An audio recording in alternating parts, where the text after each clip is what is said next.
3 डिसेंबर ते 9 डिसेंबर या कालावधीमध्ये विविध प्रकारचे उपक्रम हे राबवायचे आहे. त्या संदर्भातील एक महत्त्वाचं सपत्र आजच्या या व्हिडिओमध्ये आपण जाणून घेऊया. आत्मीय शिक्षक बंधू आणि भगिनींनो, नमस्कार. मी माझ्या शैक्षणिक यूट्यूब चॅनलमध्ये आपल्या सर्वांचं सहर्ष स्वागत करतो. आजच्या या व्हिडिओमध्ये आपण समता सप्ताह अंतर्गत एक महत्त्वाचं पत्र हे जाणून घेणार आहोत. अशाच प्रकारचे विविध शैक्षणिक पत्र, शासनाचे निर्णय जाणून घेण्यासाठी माझ्या या व्हिडिओला लाईक आणि सबस्क्राईब्स करा अशी नम्र विनंती मी आपल्याला या व्हिडिओच्या निमित्ताने करतो आहे. आजच्या या पत्राचा विषय आहे दिनांक 3 ते 9 डिसेंबर 2025 या कालावधीत समावेशित शिक्षण उपक्रमांतर्गत समता सप्ताह, समान संधी दिवस म्हणून विशेष गरजा असणाऱ्या बालकांसाठी व पालकांसाठी परिसंवाद, चर्चासत्र व सांस्कृतिक कार्यक्रमाचे आयोजन करण्याबाबत केंद्र शासनाने दिव्यांग व्यक्ती अधिकार अधिनियम 2016 दिनांक 28 डिसेंबर 2016 रोजी पारित केला आहे. सर्वसामान्य विद्यार्थ्यांसोबत दिव्यांग विद्यार्थ्यांना शिक्षणाच्या मूळ प्रवाहात आणण्यासाठी त्या विद्यार्थ्यांना शाळेत टिकवून ठेवण्यासाठीची जबाबदारी समाजातील प्रत्येक घटकाची आहे. दिव्यांग बालकाकडे समान संधी व मानवी अधिकाराबाबत समान दृष्टिकोनातून पाहणे अगत्याचे आहे. या दिव्यांग विद्यार्थ्यांच्या बाबत कोणताही भेद होऊ नये, तसेच त्यांच्या पालकांमध्ये असुरक्षिततेची भावना निर्माण होऊ नये, तसेच या सर्व दिव्यांगजनांना सर्वसामान्यांप्रमाणे जीवनशैली कशी जगता येईल याबाबत सहहेतू प्रसार व प्रचार करणे आवश्यक ठरते.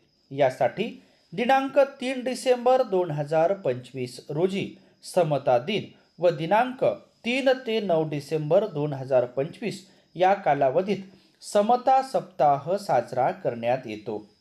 समता सप्ताहासाठी केंद्र शासन व राज्य शासनाकडून कोणतीही आर्थिक तरतूद उपलब्ध नाही. त्यामुळे हा उपक्रम लोकसहभागातून वर्गणी गोळा करून तसेच दानशूर व्यक्तींचा सहभाग नोंदवून प्रभावीपणे राबविण्यात यावा.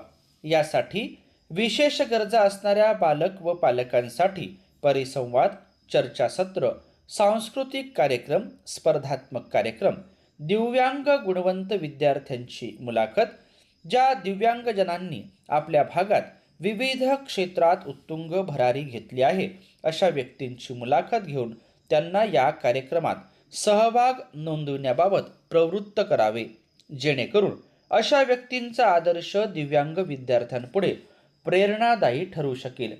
अशा सर्व स्तुत्य उपक्रमांचे विविध प्रसार माध्यमाद्वारे प्रसिद्धी करण्याबाबतच्या आवश्यक त्या उपाययोजना करण्यात याव्यात. कार्यक्रमाचं आयोजन दिव्यांग विद्यार्थ्यांच्या व पालकांच्या मतानुसार, त्यांच्या आवडीनुसार व त्या भौगोलिक परिस्थितीनुसार खेळीमेळीच्या वातावरणात करण्यात यावे. या कार्यक्रमामध्ये कंटाळवाणा न आणण्यासाठी आवश्यक ती लवचिकता आपल्या स्तरावर ठेवण्याची मुभा देण्यात येत आहे. हा उपक्रम साजरा करण्यासाठी उपलब्ध असणाऱ्या सर्व प्रसार माध्यमांचा वापर प्रभावीपणे करावा, जेणेकरून हा उपक्रम खेळीमेळीच्या वातावरणात प्रभावीपणे पार पडू शकेल. दिव्यांग विद्यार्थी असल्याने नैसर्गिक हवामानाच्या अनुसरून त्यांना जास्त ताटकळत न ठेवणे, आवश्यक असणाऱ्या त्यांच्या वेळेच्या गरजा वेळीच पूर्ण करणे आदी बाबींकडे प्रभावीपणे लक्ष देण्यात यावे. वरीलप्रमाणे समता सप्ताह साजरा झाल्यानंतर दिव्यांग विद्यार्थ्यांनी केलेल्या विविध स्तुत्य उपक्रमांची तसेच विशेष नाविन्य असणाऱ्या दिव्यांग विद्यार्थ्यांमधील क्षमतांची चित्रफित व अहवाल घेण्यात येऊन उपक्रमाची प्रभावीपणे अंमलबजावणी करण्यात यावी, असं माननीय सहसंचालक प्रशासन, राज्य प्रकल्प समन्वयक, महाराष्ट्र प्राथमिक शिक्षण परिषद, मुंबई यांनी या पत्राच्या माध्यमातून कळविलेलं आहे. सदर एक महत्त्वाचं पत्र आपण या ठिकाणी जाणून घेतल्याबद्दल आपल्या सर्वांचेच मनापासून धन्यवाद.